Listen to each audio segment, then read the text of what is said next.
Hey guys, we're about to get ready to hear my auntie Kamala Harris' speech for her acceptance of her nomination for President of the United States. Let's hear it. I'm so excited.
Oh yeah. Let me start by thanking my most incredible husband, Doug,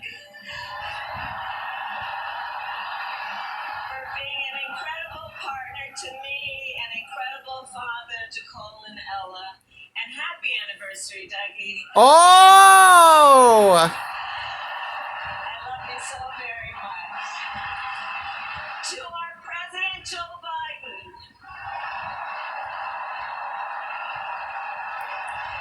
when I think about the path that we have traveled together, Joe, I am filled with gratitude. Your record is extraordinary, as history will show, and your character is inspiring. And Doug and I love you and Jill and are forever thankful to you both.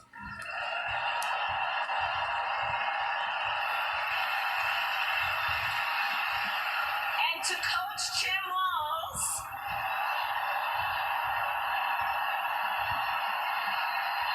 A coach from Minnesota. I hope he's gonna be a good vice president. and to the delegates and everyone who has put your faith in our campaign, your support is humbling. So, America, the path that led me here in recent weeks was no doubt unexpected. But I'm no stranger to unlikely journeys. So, our mother, Kamala Harris, had one of her own. And I miss her every day, and especially right now. And I miss my cousin. I know that. So my mother was 19 when she crossed the world alone, traveling from India to California with an unshakable dream to be the scientist who would cure breast cancer. When she finished school, she was supposed to return home to a traditional arranged marriage. But as fate would have it, she met my father, Donald Harris, a student from Jamaica. They fell in love and got married, and that act of self-determination made my sister Maya and me.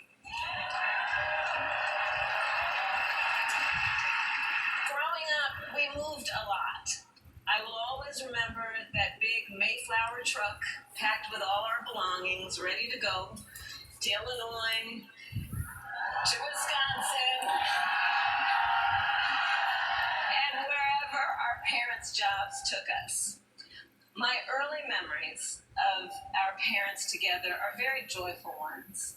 A home filled with laughter and music, Aretha, Coltrane, and Miles. At the park, my mother would say, "Stay close." But my father would say, as he smiled, "Run, Kamala, run. Don't be afraid. Don't let anything stop you."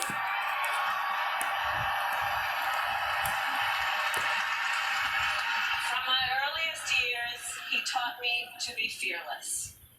But the harmony between my parents did not last. When I was in elementary school, they split up. And it was mostly my mother who raised us.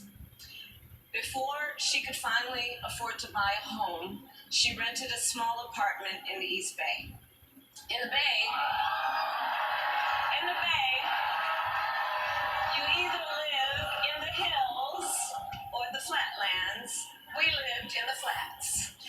A beautiful working class neighborhood of firefighters, nurses, and construction workers, all who tended their lawns with pride. My mother, she worked long hours, and like many working parents, she leaned on a trusted circle to help raise us. Mrs. Shelton, who ran the daycare below us and became a second mother. Uncle Sherman, Aunt Mary, Uncle Freddie, Auntie Chris. None of them family by blood, and all of them family by love. Yeah. Family who taught us how to make gumbo, how to play chess, and sometimes even let us win. Family who loved us, believed in us, and told us we could be anything and do anything. They instilled in us the values they personified: community, faith, and the importance of treating others as you would want to be treated, with kindness, respect, and compassion. My mother was a brilliant, 5-foot-tall, brown woman with an accent. And as the eldest child, I saw how the world would sometimes treat her. But my mother never lost her cool. She was tough, courageous, a trailblazer in the fight for women's health, and she taught Maya and me a lesson that Michelle mentioned the other night. She taught us to never complain about injustice, but do something about it. Do something about it. That was my mother. And she taught us, and she also taught us, and never do anything half-assed. And that is a direct quote. A direct quote. I grew up immersed in the ideals of the civil rights movement.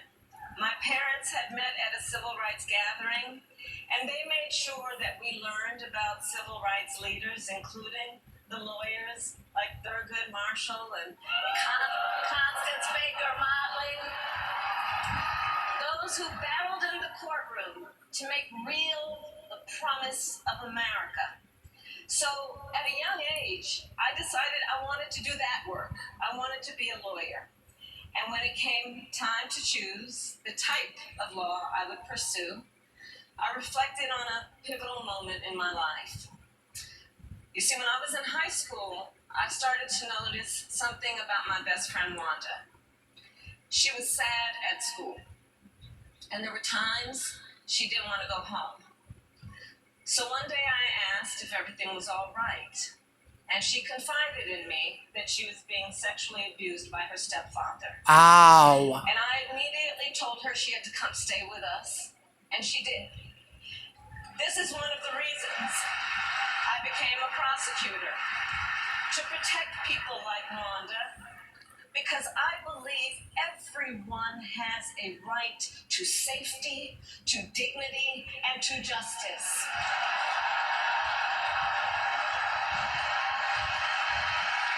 As a prosecutor, when I had a case, I charged it not in the name of the victim, but in the name of the people. For a simple reason. In our system of justice, a harm against any one of us is a harm against all of us.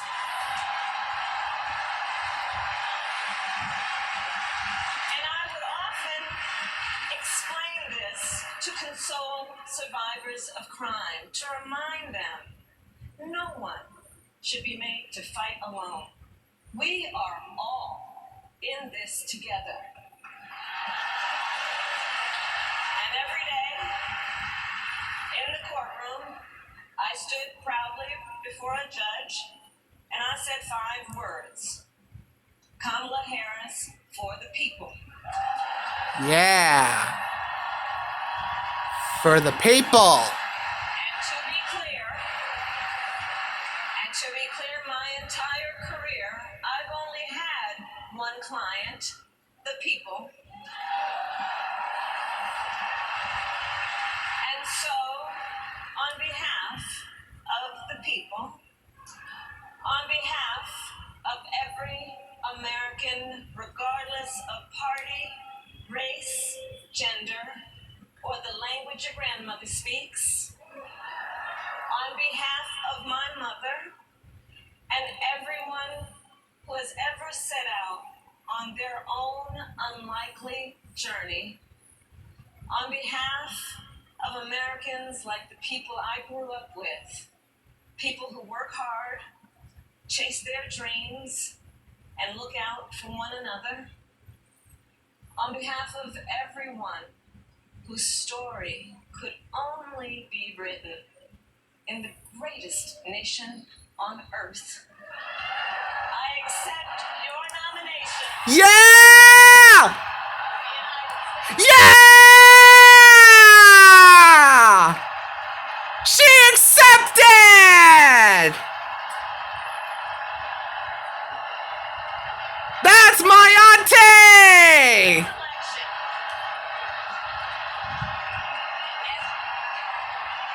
Let's win this!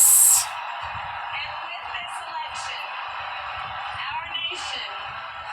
our nation with this election has a precious, fleeting opportunity to move past the bitterness, cynicism, and divisive battles of the past, a chance to chart a new way forward. Not as members of any one party or faction, but as Americans. And let me say, I know there are people of various political views watching tonight. And I want you to know, I promise to be a president for all Americans. You can always trust me to put country above party and self, to hold sacred America's fundamental principles, from the rule of law to free and fair elections to the peaceful transfer of power. Yeah!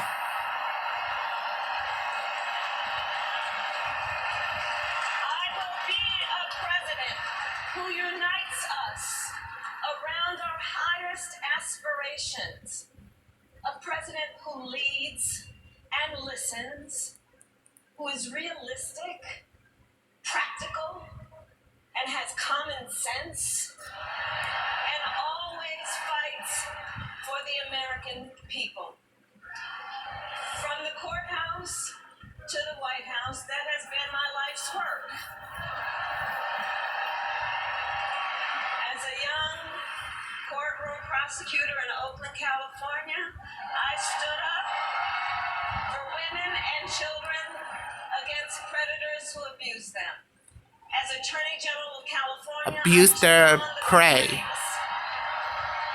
Delivered $20 billion for middle-class families who faced foreclosure and helped pass a homeowner bill of rights, one of the first of its kind in the nation. I stood up for veterans and students being scammed by big for-profit colleges, for workers who are being cheated out of their wages, the wages they were due, for seniors facing elder abuse. I fought against the cartels who traffic in guns and drugs and human beings, who threaten the security of our Put 'em in jail. and the safety of our communities. And I will tell you, these fights were not easy. And neither were the elections that put me in those offices. We were underestimated at practically every turn. But we never gave up, because the future is always worth fighting for. Yeah. And that's the fight we are in right now, a fight for America's future.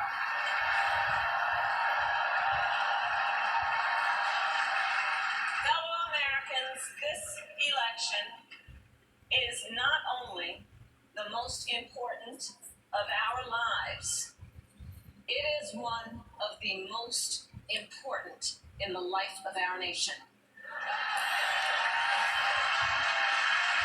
In many ways, Donald Trump is an unserious man. Oh yeah. Unserious. The consequences of putting Donald Trump back in the White House are extremely serious. Things will get even jeopardy. Consider not only the chaos and calamity when he was in office, but also the gravity of what has happened since he lost the last election. Oh yeah. Donald Trump tried to throw away your votes. Oh yeah. He failed. He sent an armed mob to the United States Capitol, where they assaulted law enforcement officers. Oh yeah. When politicians in his own party begged him to call off the mob and send help, he did the opposite. He fanned the flames. And now, for an entirely different set of crimes, he was found guilty of fraud by a jury of everyday Americans. Yeah. And separately found liable for committing sexual abuse. Oh yeah. And consider what he intends to do if we give him power again. Consider his explicit intent to set free violent extremists who assaulted those law enforcement officers at the Capitol. His explicit intent to jail journalists, political opponents, and anyone he sees as the enemy. His explicit intent to deploy our active duty military against our own citizens. Yeah. Consider the power he will have, especially after the United States Supreme Court just ruled that he would be immune from criminal prosecution. That is terrible. Just imagine Donald Trump with no guardrails. He should be unimmune. And how he would use the immense powers of the presidency of the United States. Not to improve your life, not to strengthen our national security, but to serve the only client he has ever had. He should be Himself. go to jail.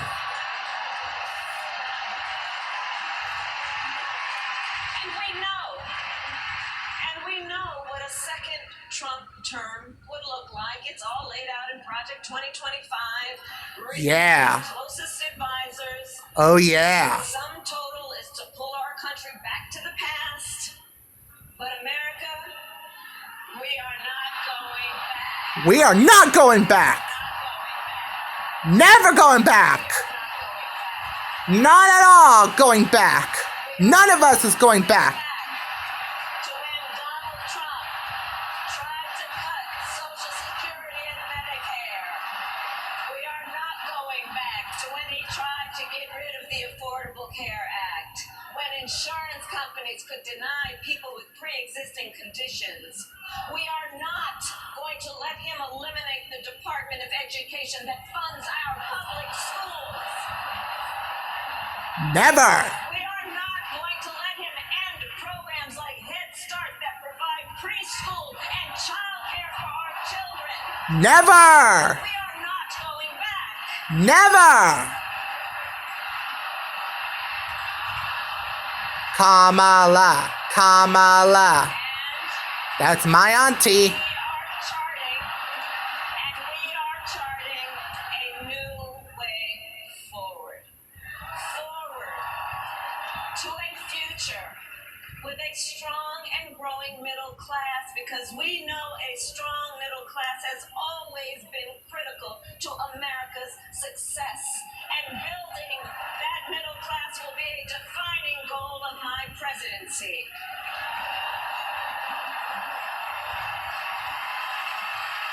And I'll tell you, this is personal for me. The middle class is where I come from.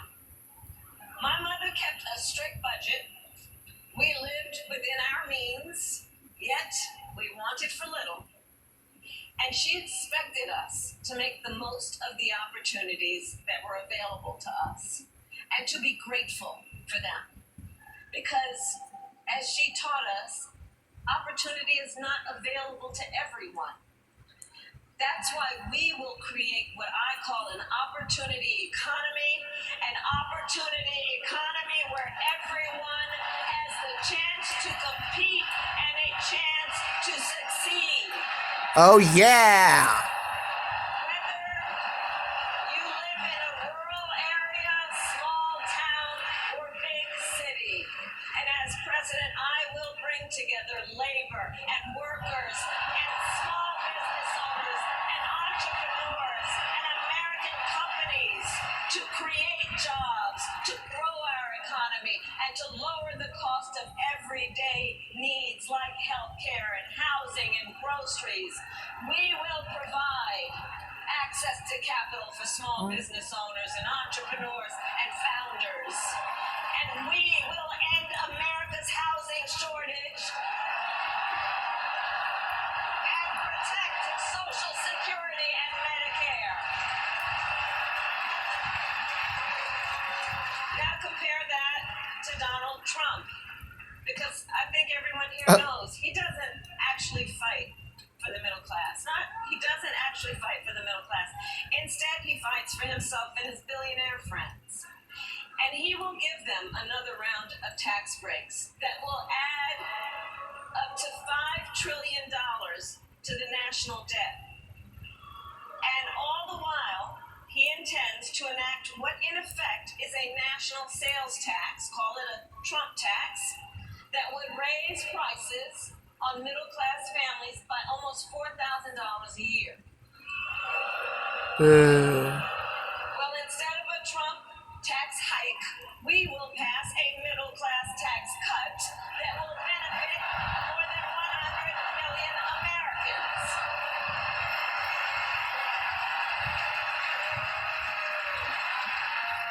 Friends, I believe America cannot truly be prosperous unless Americans are fully able to make their own decisions about their own lives, especially on matters of heart and home. But tonight, in America, too many women are not able to make those decisions. And let's be clear about how we got here.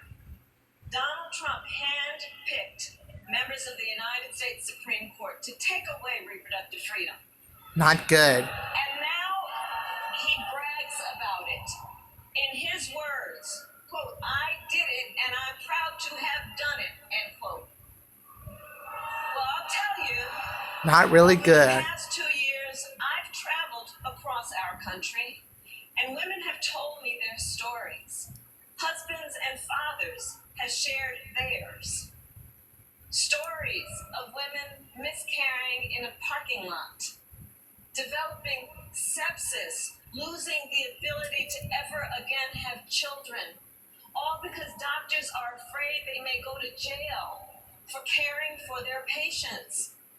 Couples just trying to grow their family, cut off in the middle of IVF treatments. Children who have survived sexual assault, potentially being forced to carry a Alright, pregnancy to my term. storage is about to be out. If you guys like it, please make sure you subscribe, drop a like, and comment below. Make sure you all follow me on X, Facebook, and DeviantArt. Turn on notifications so you never miss my video, and I'll let you see my whole He and his allies video would of limit the speech of access to Kamala birth Harris. control, See you soon, ban everyone. medication abortion, and enact a nationwide abortion ban with or without Congress. And get this, he plans to create a national anti-abortion coordinator and force states to report on women's miscarriages and abortions. Not good. Simply put, they are out of their minds. Very out of their mind. And disrespectful to women. One must ask, why exactly is it that they don't trust women? Well, we trust women. Yeah. We trust women. Yeah.